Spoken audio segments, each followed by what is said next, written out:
الحمد لله رب العالمين، الصلاة والسلام على أشرف المرسلين وعلى آله وصحبه أجمعين. أعوذ بالله من الشيطان الرجيم. بسم الله الرحمن الرحيم.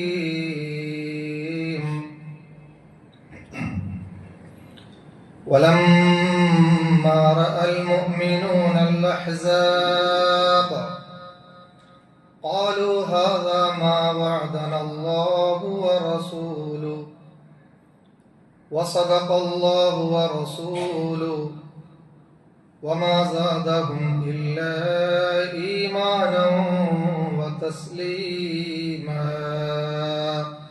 صدق الله العلي العظيم. ഏറ്റവും ബഹുമാനമുള്ള സത്യവിശ്വാസികളെ, അസ്സലാമു അലൈക്കും വറഹ്മത്തുള്ളാഹി വബറകാതുഹു. അല്ലാഹു സുബ്ഹാനഹു വ തആല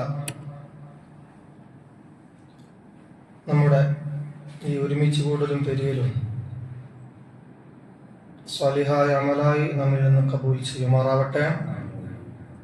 നാം അഭിമുഖീകരിക്കുന്ന എല്ലാ പ്രശ്നങ്ങൾക്കും പ്രയാസങ്ങൾക്കും അല്ലാഹു പരിഹാരം നൽകുമാറാവട്ടെ. രോഗികളായി കിടക്കുന്ന ധാരാളം ബന്ധുമിത്രാദികൾ നമുക്കൊക്കെ ഉണ്ട്. പലരും ദുആ കൊണ്ട് വസീയത്ത് ചെയ്യാൻ ഏൽപ്പിക്കുകയും ചെയ്തിട്ടുണ്ട്. സർവശക്തനായ അല്ലാഹു സുബ്ഹാനഹു വ തആല എല്ലാവരുടെയും അസുഖം അത്ഭുതകരമായ രൂപത്തിൽ ശിഫപ്പെടുത്തി കൊടുക്കുമാറാവട്ടെ. മരിക്കുന്ന സമയത്ത് അല്ലാഹു നാം ഏവരെയും ഈമാൻ സലാമത്താക്കി മരിപ്പിക്കുമാറാവട്ടെ. ബഹുമാനികളെ, അല്ലാഹു നമുക്ക് നൽകിയ ഏറ്റവും വലിയ അനുഗ്രഹം ഈമാനാണ്. ആ ഈമാനിനെ നാം പരിപാലിക്കണം. ആ ഈമാനിനെ നാം കാത്തു സൂക്ഷിക്കണം. കർമ്മം കൊണ്ടും സമർപ്പണം കൊണ്ടും നമ്മുടെ ജീവിതം കൊണ്ട് തന്നെ ആ ഈമാനിനെ നാം കരുത്ത് പിടിപ്പിക്കണം. ഇടക്കൊക്കെ നമ്മുടെ ഈമാൻ ഒന്ന് ഉരച്ച് പരിശോധനയ്ക്ക് വിധേയമാക്കുകയും വേണം. പ്രത്യേകിച്ച് നാം കാണുന്ന, നാം അനുഭവിക്കുന്ന, നമ്മൾ മനസ്സിലാക്കിക്കൊണ്ടിരിക്കുന്ന സംഭവ വികാസങ്ങളിൽ നിന്ന് നാം പാഠം ഉൾക്കൊള്ളുകയും അത് നമ്മുടെ ഈമാനുമായും ഇസ്ലാമുമായും തട്ടിച്ചു നോക്കുകയും പുനഃപരിശോധിക്കുകയും വേണ്ടതുണ്ട്. ഗസ നമ്മുടെ ഈമാനിനെ ഉരച്ചു നോക്കാൻ കഴിയുന്ന ഈ സന്ദർഭത്തിലെ ഏറ്റവും വലിയ ഒരു കല്ലാണ് എന്ന് നമ്മൾ മനസ്സിലാക്കണം. ഫലസ്തീനിലെ ഗസയിലെ വിശ്വാസികളും ആ വിശ്വാസികൾ നേരിട്ട് കൊണ്ടിരിക്കുന്ന പ്രശ്നങ്ങളും പ്രതിസന്ധികളും, ആ വിശ്വാസികൾ ആ പ്രശ്നങ്ങളെയും പ്രതിസന്ധികളെയും ഏത് രൂപത്തിലാണ് അതിജയിച്ചു കൊണ്ടിരിക്കുന്നതെന്നും എങ്ങനെയാണ് അതിജയിച്ച് വിജയിച്ചു കൊണ്ടിരിക്കുന്നത് എന്നുമുള്ള കാര്യങ്ങൾ നമ്മുടെ ഈമാനുമായി തട്ടിച്ച് അതിനെ ഒരു ഉരക്കല്ലായി നാം പരിശോധനയ്ക്ക് വിധേയമാക്കേണ്ടത് അനിവാര്യമാണ്. നിങ്ങൾ നോക്കൂ, ലോക മനസാക്ഷിക്ക് തന്നെ, പ്രത്യേകിച്ച് മുസ്ലിം ഉമ്മത്തിന് ഏറെ ആശ്വാസം പകർന്നു തന്ന ഒരു വാർത്തയ്ക്കാണ് കഴിഞ്ഞ ദിവസങ്ങളിൽ നാം സാക്ഷിയായത്. അത് നമ്മുടെ മനസ്സിന്റെ ഒരു നോവായി, ഹൃദയത്തിന്റെ ഒരു വേദനയായി, നമ്മയൊക്കെ സമൂലമായി ബാധിച്ചിരിക്കുന്ന ഈ ഫലസ്തീൻ വിഷയത്തിൽ താൽക്കാലികമായ ഒരു പരിഹാരം, ആ പരിഹാരത്തിലേക്കുള്ള ഒരു കവാടം തുറക്കപ്പെട്ടിരിക്കുന്നു എന്നുള്ളത് അത്രമേൽ സന്തോഷം നൽകുന്ന ഒരു കാര്യമാണ്. മുസ്ലിം ഉമ്മത്തിന്റെ ഇസ്സത്ത് ഉയർത്തിപ്പിടിക്കാൻ പാകത്തിലുള്ള ഒരു സമാധാന സന്ധി സംഭാഷണമാണ്, ഒരു സന്ധിയാണ്, യുദ്ധവിരാമമാണ് ഇന്നലെ പ്രഖ്യാപിക്കപ്പെട്ടത്. ഇസ്സത്ത് എന്നത് വിശ്വാസിയെ സംബന്ധിച്ചിടത്തോളം ഒരു വികാരമാണ്. ആത്മാഭിമാനം, പ്രതാപം എന്നൊക്കെയാണ് അതിന്റെ അർത്ഥം. ആരുടെ മുന്നിലും തലകുനിക്കാത്ത, ഒരു രാജാവിന്റെ മുന്നിലും പത്തിമടക്കാത്ത, ഒരു പ്രതാപിയുടെ മുന്നിലും അടിയറവ് വെക്കാത്ത, ആത്മാഭിമാനമുള്ള, ആത്മബോധമുള്ള ഒരു വിശ്വാസം, ഒരു ആദർശം, അതാണ് ഇസ്സത്ത് കൊണ്ട് ഉദ്ദേശിക്കപ്പെടുന്നത്. അത് വിശ്വാസികൾക്ക് ഉണ്ടാകേണ്ട ഒരു വികാരമാണ്, ഒരു വിചാരമാണ്. അത് ഈമാനിന്റെ ഭാഗം കൂടിയാണ്. വലില്ലാഹിൽ ഇസ്സത്തു വലിറസൂലിഹി വലിൽമുഅ്മിനീൻ വലാകിന്നൽ മുനാഫിഖീന ലാ യഅലമൂൻ. സൂറത്തുൽ മുനാഫിഖൂനിൽ കാണാം. വലില്ലാഹിൽ ഇസ്സ, പ്രതാപം, ആത്മാഭിമാനം, അത് അല്ലാഹുവിനാണ്. വലിറസൂലിഹി, റസൂലിനുമാണ്. വലിൽ മുഅ്മിനീൻ, മുഅ്മിനീങ്ങൾക്കുമാണ്. അപ്പൊ ആത്മാഭിമാനം, ഇസ്സത്ത്, അത് മുഅ്മിനീങ്ങളുടെ ഒരു പ്രത്യേകതയാണ്. പക്ഷെ വലാകിന്നൽ മുനാഫിഖീന ലാ യഅലമൂൻ, ഈമാനിന്റെയും കുഫ്റിന്റെയും ഇടയിൽ നിൽക്കുന്ന നിഫാഖ്, കാപട്യമുള്ള ആളുകൾക്ക് ഇതിനെക്കുറിച്ച് ഒന്നും അറിയില്ല. ഇസ്സത്ത് എന്താണെന്ന് അറിയില്ല, പ്രതാപം എന്താണെന്ന് അറിയില്ല, ആത്മാഭിമാനം എന്താണെന്ന് അറിയില്ല. പക്ഷെ വിശ്വാസികളുടെ വികാരമായി, വിശ്വാസത്തിന്റെ ഭാഗമായിട്ടുള്ള ഒരു കാര്യമാണ് ഇസ്സത്ത്. സമകാലിക സംഭവങ്ങളെ വായിച്ചാൽ ഇപ്പോൾ ഫലസ്തീൻ ജനതയ്ക്ക് അല്ലെങ്കിൽ ഗസയ്ക്ക്, അവിടെയുള്ള പോരാളികൾക്ക് അള്ളാഹു നൽകിയ ഇസ്സത്ത്, അള്ളാഹു നൽകിയ പ്രതാപമാണ് ഇപ്പോഴുള്ള താൽക്കാലികമായ വെടിനിർത്തലും ഇപ്പോൾ നടന്നുകൊണ്ടിരിക്കുന്ന സംഭവ വികാസങ്ങളും. അധിനിവേശ ശക്തികളായ അമേരിക്കയെയും ഇസ്രായേലിനെയും കഴിഞ്ഞ 2 വർഷമായി അതിശക്തമായ രൂപത്തിൽ നേരിട്ടുകൊണ്ടിരിക്കുന്ന ഒരു ജനതയാണ്. അതിഭീകരമായ അക്രമത്തെ അതിജയിക്കാൻ അവർക്ക് സാധിച്ചു. 2 വർഷം അതിഭീകരമായ അക്രമങ്ങൾക്ക് വിധേയമായ ഫലസ്തീനിലെ മക്കൾ ഇന്നലെ മുതൽ ചിരിച്ചുകൊണ്ടിരിക്കുകയാണ്, ആഹ്ലാദ നൃത്തം ചവിട്ടിക്കൊണ്ടിരിക്കുകയാണ്, സന്തോഷിച്ചുകൊണ്ടിരിക്കുകയാണ്. അത് നമ്മെ സംബന്ധിച്ചിടത്തോളം നമ്മുടെ ഈമാൻ പുനഃപരിശോധന നടത്താനുള്ള ഒരു അവസരമായിട്ട് നമ്മൾ ഉപയോഗപ്പെടുത്തണം. വലിയ സംഘത്തോട്, സഖ്യകക്ഷികളോട്, അഹ്സാബ് എന്ന് ഖുർആൻ വിശേഷിപ്പിച്ച സഖ്യകക്ഷികളോട് വിശ്വാസികൾ ഏറ്റുമുട്ടിയ ഒരു സന്ദർഭത്തെ കുറിച്ച് ഖുർആൻ പറയുന്നുണ്ട്. അതാണ് വലമ്മാ റഅൽ മുഅ്മിനൂനൽ അഹ്സാബ്, സത്യവിശ്വാസികളായ ആളുകൾ ആ സഖ്യകക്ഷികളെ കണ്ട സന്ദർഭത്തിൽ അന്നത്തെ യഹൂദികളും ഖുറൈശികളും അടക്കമുള്ള മുഴുവൻ വലിയ സൈന്യത്തെ വളരെ ന്യൂനപക്ഷമായ മുസ്ലിം സൈന്യം കണ്ടുമുട്ടിയ ഒരു സന്ദർഭത്തെ കുറിച്ചാണ് ഖുർആൻ പറയുന്നത്. വലിയ സൈന്യം തങ്ങളുടെ മുന്നിൽ വന്ന് നിൽക്കുമ്പോൾ സർവായുധ വിഭൂഷിതരായി, സർവസന്നാഹരായി, ഇവരെ പൂർണ്ണമായും മുച്ചൂടും ഇല്ലായ്മ ചെയ്യാൻ വേണ്ടി തയ്യാറായി നിൽക്കുന്ന വലിയ സംഘത്തെ കാണുമ്പോ, വലിയ സഖ്യകക്ഷികളെ കാണുന്ന സമയത്ത് കാലൂ, അന്ന് സഹാബാക്കളും മുഹമ്മദ് മുസ്തഫ സല്ലല്ലാഹു അലൈഹി വസല്ലം തങ്ങളും പറഞ്ഞത് ഹാദാ മാ വഅദനല്ലാഹു വറസൂലുഹു എന്നാണ്. ഇത് അല്ലാഹു തആല നമുക്ക് വാഗ്ദാനം ചെയ്ത, സംഭവിക്കുമെന്ന് അല്ലാഹു തആല നിശ്ചയിച്ചുറപ്പിച്ച ഒരു കാര്യമാണ്. വസദഖല്ലാഹു വറസൂലുഹു, അല്ലാഹുവും അവന്റെ റസൂലും സത്യം മാത്രമേ പറയൂ. അവർ ഇച്ഛാശക്തിയോടുകൂടെ, ധീരതയോടുകൂടെ, ഇസ്സത്തോടുകൂടിയാണ് അന്ന് മുഹമ്മദ് മുസ്തഫ സല്ലല്ലാഹു അലൈഹി വസല്ലം തങ്ങളും സഹാബാക്കളും സഖ്യകക്ഷികളെ നേരിട്ടത് എന്ന സംഭവമാണ് ഈ ഖുർആൻ നമ്മെ പഠിപ്പിക്കുന്നത്. എന്നിട്ട് ഖുർആൻ പറയുന്നു വമാ സാദഹും ഇല്ലാ ഈമാനൻ വതസ്ലീമ. ആ ഒരു പ്രതിസന്ധി ഘട്ടത്തിൽ അവർക്ക് വർദ്ധിച്ചത് ഭയമല്ല, ചങ്കിടിപ്പല്ല, മരണപ്പെട്ടു പോകും എന്നുള്ള പേടിയുമല്ല. നേരെ മറിച്ച് അവർക്ക് വർദ്ധിച്ചത് ഈമാൻ ആണ്, വിശ്വാസമാണ്. ശത്രുക്കൾ മുഖാമുഖം നിൽക്കുന്ന സമയത്ത് ഈമാൻ വർദ്ധിക്കുന്ന ഒരു മാനസികാവസ്ഥ, അത് വല്ലാത്തൊരു മാനസികാവസ്ഥയാണ്. സുരക്ഷിതത്വ ബോധവുമാണ് അവരെ ബാധിച്ചത്, അവരുടെ മനസ്സിലുണ്ടായിരുന്ന വികാരം എന്നാണ് ഖുർആൻ പറയുന്നത്. മാത്രമല്ല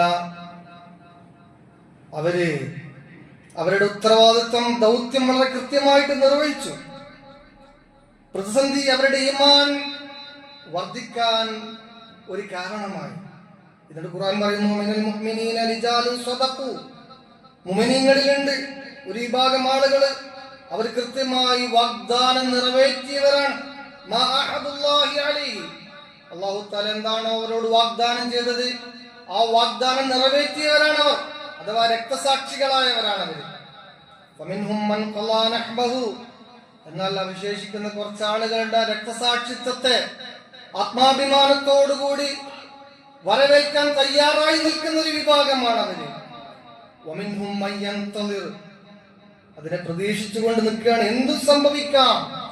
ആ സംഭവിക്കുന്നത് മുഴുവൻ അള്ളാഹുവിന്റെ വിധിയാണ്, ഇത് അള്ളാഹുവിന്റെ കൽപ്പനയാണ്, ഇതെന്റെ ആത്മാഭിമാനമാണ്, ഇതെന്റെ വിശ്വാസമാണെന്ന് ഇച്ഛാശക്തിയോടുകൂടി അവര് നിലയുറപ്പിച്ച ഘട്ടത്തിലാണ് അള്ളാഹുവിന്റെ സഹായം അവരിലേക്ക് ഇറങ്ങിയത് എന്ന സംഭവമാണ് വിശുദ്ധ ഖുർആനിലൂടെ അള്ളാഹു സുബ്ഹാനഹു വ തആല പറയുന്നത്. നാം ചിന്തിക്കുക, ഇതിന്റെ ഒരു വ്യക്തമായ ഒരു പാഠമാണ്, ഒരു പഠനമാണ്, ഒരു കാഴ്ചയാണ് ഇന്ന് ഗസയിൽ നാം കണ്ടുകൊണ്ടിരിക്കുന്നത്.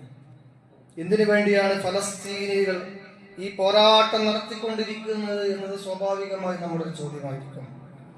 നമ്മൾ മനസ്സിലാക്കേണ്ടത് അവരുടെ മണ്ണിന് വേണ്ടിയാണ്, ദീനിന് വേണ്ടിയാണ്, ഫലസ്തീൻ എന്ന രാജ്യത്തിന്റെ സംസ്ഥാപനത്തിന് വേണ്ടിയാണ്, ഇസ്ലാം എന്ന മതത്തിന്റെ ഉയർച്ചയ്ക്ക് വേണ്ടിയാണ് ഇവർ പോരാട്ടം നടത്തിക്കൊണ്ടിരിക്കുന്നത്.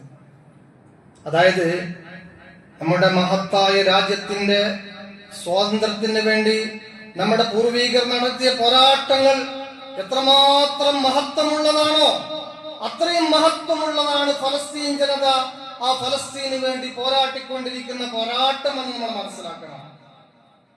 നമ്മുടെ പൂർവികരായ പോരാളികളെ എത്രമേൽ മഹത്വപ്പെടുത്തിയിട്ടാണ് നാം പറയുന്നത്, അത്രമേൽ മഹത്വപ്പെടുത്തി പറയേണ്ടവരാണ് ഫലസ്തീനിലെ പോരാളികൾ എന്ന് നമ്മൾ മനസ്സിലാക്കണം. 1947 മുതൽ തുടങ്ങിയ സയനിസ്റ്റ് അക്രമങ്ങൾ ഏറ്റവും ശക്തിയേറിയ ഒരു തിരിച്ചടി കൊടുക്കാൻ ഫലസ്തീനികൾക്ക് സാധിച്ചത് 2023 ഒക്ടോബർ 7-നായിരുന്നു എന്നുള്ളത്. 77 വർഷത്തെ കൊടിയ പീഡനങ്ങൾക്ക് ശക്തമായൊരു പ്രഹരമേൽപ്പിക്കാൻ പാവപ്പെട്ട ഫലസ്തീനികൾക്ക്, മറ്റൊരാളുടെയും സൈനികമായ സഹായമില്ലാത്ത ഫലസ്തീനികൾ, ആലപ്പുഴ ജില്ലയുടെ അത്രമാത്രം വലുപ്പമുള്ള പ്രദേശത്ത് താമസിക്കുന്ന ഫലസ്തീനികൾ, ഇത്രയും ഭീകരരായ ഒരു രാജ്യത്തിനെതിരെ ലോകത്തിന്റെ സൈനിക ശക്തിയിൽ 4-ാം സ്ഥാനത്തുള്ള ഇസ്രായേലുകൾക്കെതിരെ അതിശക്തമായ ഒരു തിരിച്ചടി കൊടുത്തത് 2023 ഒക്ടോബർ 7-നാണ്. അത് സയനിസം ഒരിക്കലും പ്രതീക്ഷിച്ചിട്ടില്ല. അതവരെ പ്രതിസന്ധിയിലും പ്രതിരോധത്തിലുമാക്കിയ ഒരു ദിനമായിരുന്നു. ലോകത്തിന്റെ മുന്നിൽ അവരെ കുറിച്ച് ഉണ്ടാക്കി വെച്ച കൃത്രിമമായ പ്രതിച്ഛായ പൊളിഞ്ഞു വീണ ഒരു ദിവസമായിരുന്നു 2023 ഒക്ടോബർ 7. തുഫാനുൽ അഖ്സ എന്ന പേരിലാണ് ആ സംഭവം ഫലസ്തീനികൾ വിളിക്കുന്നത്. പോരാളികളിൽ ചില ആൾക്കാർ ഇസ്രായേലിലേക്ക് പാരാച്ചൂട്ട് വഴി പറന്നിറങ്ങിയ സംഭവം നമ്മൾക്കറിയാം. മറ്റു ചിലർ അവരുള്ള മതിലുകൾ ഭേദിച്ചുകൊണ്ട് ഉള്ളിലേക്ക് കയറി 250 ഇസ്രായേലികളെ ബന്ദികളാക്കി പിടിച്ചു കൊണ്ടുപോയി. ഒക്ടോബർ 7 ഈ സൈനിക അറ്റാക്ക് നടപ്പിലാക്കാൻ പോരാളികൾ നേതൃത്വം തീരുമാനിച്ചപ്പോൾ, ഹമാസിന്റെ നേതൃത്വം തീരുമാനിച്ചപ്പോൾ 1400 പോരാളികളെ നിർത്തിയിട്ട് പറഞ്ഞു, നമ്മളൊരു അറ്റാക്കിന് തയ്യാറായി നിൽക്കുകയാണ്. എന്തെങ്കിലും കാരണമുള്ളവർക്ക് മാറി നിൽക്കാം, എന്തു സംഭവിക്കാം. ഇത്രയും കാലം നമ്മൾ അനുഭവിച്ച എല്ലാ പ്രശ്നങ്ങൾക്കും പ്രയാസങ്ങൾക്കും ഒരു പരിഹാരം ഫലസ്തീൻ എന്നൊരു രാജ്യം, ഇസ്രായേൽ സേന ഈ രാജ്യത്തിൽ നിന്ന് പൂർണ്ണമായി മാറുക, മുഴുവൻ ബന്ദികളെയും ഇസ്രായേലിൽ പിടിച്ചുകൊണ്ടുപോയ മുഴുവൻ ബന്ദികളെയും തിരിച്ചു കൊണ്ടുവരിക, ഈ ഫലസ്തീൻ വിഷയം ലോക ജനതയുടെ ശ്രദ്ധയിലേക്ക് കൊണ്ടുവരിക എന്നുള്ള ലക്ഷ്യം വെച്ചുകൊണ്ടാണ് ഫലസ്തീനിലെ പോരാളികൾ 2023 ഒക്ടോബറിൽ അങ്ങനെ ഒരു ആക്രമണം നടത്തിയത്. പക്ഷെ 1400 അംഗം വരുന്ന സൈന്യത്തിൽ നിന്ന് ഒരാൾ പോലും എന്റെ വ്യക്തിപരമായ പ്രശ്നങ്ങൾ പറഞ്ഞ് കുടുംബപരമായ പ്രശ്നങ്ങൾ പറഞ്ഞ്, സാമ്പത്തികമായ പ്രശ്നങ്ങൾ പറഞ്ഞ്, തൊഴിൽപരമായ പ്രശ്നങ്ങൾ പറഞ്ഞ് ആ ഒരു അറ്റാക്കിൽ നിന്ന് മാറി നിന്നിട്ടില്ല എന്നുള്ളതാണ് ശ്രദ്ധേയമായ കാര്യം. അങ്ങനെ ആ പോരാട്ടമാണ് 2 വർഷം തുടർച്ചയായിട്ട് നിന്നത്. ഈ ഒരു പോരാട്ടം ഈ സയനിസ്റ്റുകൾക്ക് മുതലെടുക്കാനുള്ള അവസരമാക്കി അവർ ഉപയോഗപ്പെടുത്തി. അഥവാ ഫലസ്തീനുകൾക്കെതിരെ ഞങ്ങൾ നടത്തിക്കൊണ്ടിരിക്കുന്ന എല്ലാ അക്രമങ്ങൾക്കും കാരണം 2023 ഒക്ടോബർ 7 ഹമാസ് നടത്തിയ അക്രമമാണെന്ന് അവർ വരുത്തി തീർത്തു. തനിമടയന്മാരായ പല മലയാളികൾ പോലും അത് വിശ്വസിച്ചു. പക്ഷേ അവിടെയുള്ള ഫലസ്തീനികളും പോരാളികളും നിയ്യത്ത് ചെയ്ത് തയ്യാറെടുപ്പ് നടത്തി ഇസ്സത്തിന് വേണ്ടി നടത്തിയ ഒരു പ്രതിരോധമായിരുന്നു അത്. 77 വർഷം നീണ്ടുന്ന ഉപരോധം അവർ സഹിച്ചു. ലക്ഷക്കണക്കിന് മനുഷ്യർ രക്തസാക്ഷികളാകേണ്ടി വന്നു. ഈ സംഭവത്തിന് ശേഷം തന്നെ ഈ 2 വർഷത്തിന്റെ ഇടയിൽ 67,000 ആളുകളാണ് രക്തസാക്ഷികളായത്. അതിൽ 20,000 കുട്ടികളാണ്. ഇന്നും തടവറയിൽ കഴിയുന്ന ആയിരക്കണക്കിന് പുരുഷന്മാരും സ്ത്രീകളുമുണ്ട്. 10,800 പേര് ഇന്നും ഇസ്രായേലിന്റെ തടവറയിലാണ്. കൂടാതെ ഈ 2 വർഷം കണക്കില്ലാത്ത പരീക്ഷണങ്ങൾ, കൊടും പട്ടിണി, അത്യാധുനിക യുഗമായ ഈ കാലഘട്ടത്തിൽ പോലും 450 പേര് പട്ടിണി കൊണ്ട് മരിച്ചു. ഗസയിൽ നിരന്തരമായ പാലായനം നടന്നു. പക്ഷേ അവരെ പരാജയപ്പെടുത്താൻ സാധിച്ചിട്ടില്ല. അവിടെയാണ് നമ്മൾ ചിന്തിക്കേണ്ടത്. ഇന്ന് അവർ പ്രതീക്ഷിച്ചതുപോലെ ഗസയും ഹമാസും വിജയിച്ചിരിക്കുകയാണ്. എന്തുകൊണ്ടെന്നാൽ അധിനിവേശ ഭീകര രാജ്യമായ ഇസ്രായേലിന്റെ ഒരു ലക്ഷ്യവും അവിടെ നടന്നിട്ടില്ല. കുറെ ആളുകളെ വംശത്ത് ചെയ്യുക എന്നുള്ള അവരുടെ ലക്ഷ്യമല്ലാതെ ഒരു അണുമണി പോലും ലക്ഷ്യത്തിലേക്ക് എത്താൻ ഇസ്രായേൽ ജാരസന്തതിക്ക് സാധിച്ചിട്ടില്ല. ഹമാസിനെ അവർക്ക് തീർക്കാൻ സാധിച്ചിട്ടില്ല. ഗസയെ പിടിച്ചെടുക്കാൻ സാധിച്ചിട്ടില്ല. ഫലസ്തീൻ എന്ന രാജ്യം മായ്ച്ചു കളയാൻ സാധിച്ചിട്ടില്ല. ആക്രമിച്ച് തന്നെ ബന്ദികളെ മോചിപ്പിക്കുമെന്ന് വീമ്പ് പറഞ്ഞു എന്നുള്ളതല്ലാതെ സന്ധി സംഭാഷണത്തിലൂടെയല്ലാതെ ഒരു ബന്ദിയെ പോലും മോചിപ്പിക്കാൻ സാധിച്ചു കളയും. അത്രമാത്രം തീർത്തു കളയുമെന്ന് പറഞ്ഞ ഹമാസിനോട് തന്നെ ചർച്ച ചെയ്ത് സ്വന്തം രാജ്യത്തെ പൗരന്മാരായ ബന്ദികളെ മോചിപ്പിക്കേണ്ടിടത്തേക്ക് കാര്യങ്ങൾ എത്തി നിൽക്കുകയാണ്. ഇസ്രായേലുകൾക്ക് ഇത് വളരെ വലിയ ഒരു നഷ്ടമാണ്. എന്തുകൊണ്ടെന്നാൽ അവര് നിർമ്മിച്ചു വെച്ചിരുന്ന പ്രതിച്ഛായകൾ മുഴുവൻ നഷ്ടപ്പെട്ടു പോയി. മാത്രമല്ല, ഗസയിൽ നിന്ന് ഇസ്രായേൽ സേന പിൻവലിയണം എന്നതാണ് കരാർ. ഫലസ്തീൻ എന്ന രാജ്യത്തെ 148 രാജ്യങ്ങൾ പിന്തുണച്ചു. ലോകം മുഴുവൻ ഫലസ്തീന് വേണ്ടി മുറവിളി കൂട്ടുന്നു. അതുപോലെ ഹമാസിന്റെ അധിക ആവശ്യങ്ങളും അംഗീകരിക്കേണ്ടി വരുന്നു. അതൊരു വല്ലാത്ത ഇസ്സത്താണ് മുസ്ലിം സമുദായത്തെ സംബന്ധിച്ചിടത്തോളം. എന്ന് മാത്രമല്ല, ഇറ്റലി അടക്കമുള്ള രാജ്യങ്ങൾ ഫലസ്തീനെ സമ്മതിക്കേണ്ടി വന്നു. യുഎന്നിൽ നെതന്യാഹു എന്ന ഭീകരനായ ഭരണാധിപനെതിരെ ചരിത്രത്തിൽ ആദ്യമായി കൂക്കിവിളി ഏൽക്കേണ്ടി വന്നു. അവർ ഒറ്റപ്പെട്ടു. എന്താണ് സംഭവിക്കാനുള്ള കാരണം? ഈ സംഭവങ്ങളുടെ സംഭവവികാസങ്ങളുടെയൊക്കെ പിന്നിലുള്ള ഒരു കാര്യം ഇച്ഛാശക്തിയാണ്. ഒരു പറ്റം വിശ്വാസികളുടെ ഇച്ഛാശക്തിയാണ്. ആ ഇച്ഛാശക്തിയുടെ വിജയമാണ് ഇപ്പോൾ സംഭവിച്ചത് എന്ന് നമ്മൾ മനസ്സിലാക്കണം. പക്ഷേ ജൂതന്റെ ചതി മുസ്ലിം ലോകം, മനുഷ്യ സമൂഹം തിരിച്ചറിയണം. ഈ ചുരുങ്ങിയ കാലത്തിന്റെ ഇടയിൽ തന്നെ 2 വർഷമാണ് അവര് വ്യവസ്ഥകൾ ലംഘിച്ചത്. അതേപോലെ ഇടയിൽ നിൽക്കുന്ന ചതിയനായ ട്രംപിന്റെ കാര്യവും നാം ആശങ്കയോടുകൂടി കാണണം. ഇസ്രായേൽ ഈ സമയത്ത് ഗസയ്ക്ക് മേലിൽ വർഷിച്ച ബോംബിന് സാമ്പത്തികമായ സഹായം നൽകിയത് അമേരിക്കയാണ്. ഏകദേശം 2 ലക്ഷം കോടി രൂപയാണ് ഈ ചതിയനായ അമേരിക്കക്കാരൻ അവരെ സഹായിച്ചത്. അതിന്റെ ഇടയിലാണ് ഈ വിജയം എന്നുള്ളത് ആശങ്കയോടുകൂടി നമ്മൾ ആലോചിക്കണം. ആ വിജയം നിലനിൽക്കാനും മുസ്ലിം സമൂഹത്തിന്റെ ഇസ്സത്തിന് വേണ്ടിയുള്ള പ്രാർത്ഥന നമ്മൾ നടത്തിക്കൊണ്ടിരിക്കണം. അള്ളാഹു തആല ഇസ്സത്തിലാക്കുമാറാവട്ടെ. അള്ളാഹു നാടിനെ സമാധാനത്തിലാക്കുമാറാവട്ടെ. അതാണ് നാം പറഞ്ഞത്, ഗസ നമുക്കൊരു ഉരക്കല്ലാണ്. നമ്മുടെയൊക്കെ ജീവിതത്തെ ഉരച്ചു നോക്കാനുള്ള ഒരു കല്ലാണ്. നമ്മുടെ ഈമാനിന്റെ തോത് നമ്മൾ പരിശോധിക്കാനുള്ള ഒരു കല്ലാണത്. മുസ്ലിം ഉമ്മത്തിന്റെ പേരിൽ നാം അനുഭവിക്കുന്ന പ്രശ്നങ്ങളും മുസ്ലിം സമുദായത്തിൽപ്പെട്ട ആൾ എന്ന നിലയിൽ രാജ്യത്ത് നാം അനുഭവിക്കുന്ന പ്രയാസങ്ങൾ, ബുദ്ധിമുട്ടുകൾ ഒരു വിശ്വാസി എന്നതിൽ നാം അനുഭവിക്കുന്ന എല്ലാ വേദനകളും ത്യാഗങ്ങളും ഒക്കെ എത്രമേൽ നിസ്സാരമാണെന്ന് നമുക്ക് ബോധ്യമാവുക ഗസയിലേക്ക് നോക്കുമ്പോഴാണ്. അതാണ് വരക്കൽ എന്ന് പറയുന്നത്. നമ്മൾ ചിന്തിക്കേണ്ടത് ഈ പോരാട്ടത്തിൽ സ്വത്തുക്കൾ നഷ്ടപ്പെടാത്തവർ ഫലസ്തീനിലില്ല, മക്കൾ നഷ്ടപ്പെടാത്തവർ ഫലസ്തീനിലില്ല, വീടുകൾ നഷ്ടപ്പെടാത്തവർ ഫലസ്തീനിലില്ല, കെട്ടിടങ്ങളും ബിസിനസ്സുകളും ജോലികളും നഷ്ടപ്പെടാത്തവരും അവിടെയില്ല. ഭക്ഷണം ലഭിക്കുന്ന ആളുകൾ വളരെ കുറവാണ്, വെള്ളം ലഭിക്കുന്ന ആളുകൾ വളരെ കുറവ്, സുഖമായി ജീവിതം അനുഭവിക്കുന്ന ആളുകളെ ഇല്ല, ഹോസ്പിറ്റലില്ല, സ്കൂളില്ല. നമ്മൾ ആലോചിക്കണം നമുക്ക് അല്ലാഹു തആല നൽകിയ അനുഗ്രഹങ്ങൾ. അപ്പോൾ അവരുടെ ഈമാൻ എത്രമേൽ മഹോന്നതമാണ്. ആ ഈമാനുമായി നമ്മുടെ ഈമാനിനെ നാം തട്ടിച്ചു നോക്കുക. അല്ലാഹു നമുക്ക് നൽകിയ സുഖങ്ങൾ, സൗകര്യങ്ങളൊക്കെ റബ്ബിന് വേണ്ടി മാത്രം നാം ചെലവഴിക്കുക. റബ്ബിന് തൃപ്തിയില്ലാത്ത കാര്യങ്ങളിൽ നമ്മുടെ സമയങ്ങൾ, നമ്മുടെ സന്ദർഭങ്ങൾ, നമ്മുടെ പണം, നമ്മുടെ കഴിവ് നമ്മൾ ഉപയോഗപ്പെടുത്താതിരിക്കുക. അല്ലാഹു സുബ്ഹാനഹു വ തആല ഏതിനും മതിയായവനാണ്. നമ്മുടെ ഈമാൻ ഉറക്കാൻ വേണ്ടി, നമ്മുടെ വിശ്വാസം വർദ്ധിക്കാൻ വേണ്ടി, ദീനിനു വേണ്ടി നാം സ്ഥിരമായി നിലകൊള്ളുക, അതിനുവേണ്ടി പ്രാർത്ഥിക്കുക. ഏതൊരു പ്രശ്നവും പ്രയാസവും നമ്മെ അഭിമുഖീകരിക്കുമ്പോൾ നമ്മൾ പറയേണ്ട മന്ത്രം നമുക്ക് ഈമാൻ വർദ്ധിക്കാനും, നമുക്ക് സുരക്ഷിതത്വം ഉണ്ടാകാനും, നമുക്ക് സമാധാനം അടിയാനുള്ള ഒരു കാരണമായിട്ട് അള്ളാഹുവിന്റെ പരീക്ഷണങ്ങളെ നാം കാണുക. അള്ളാഹു സുബ്ഹാനഹു വ തആല നമ്മെ അനുഗ്രഹിക്കുമാറാവട്ടെ. നാം അഭിമുഖീകരിക്കുന്ന എല്ലാ പ്രശ്നങ്ങളും പ്രയാസങ്ങളും അള്ളാഹു നമ്മിൽ നിന്ന് ദൂരീകരിച്ച് പെരുമാറാവട്ടെ.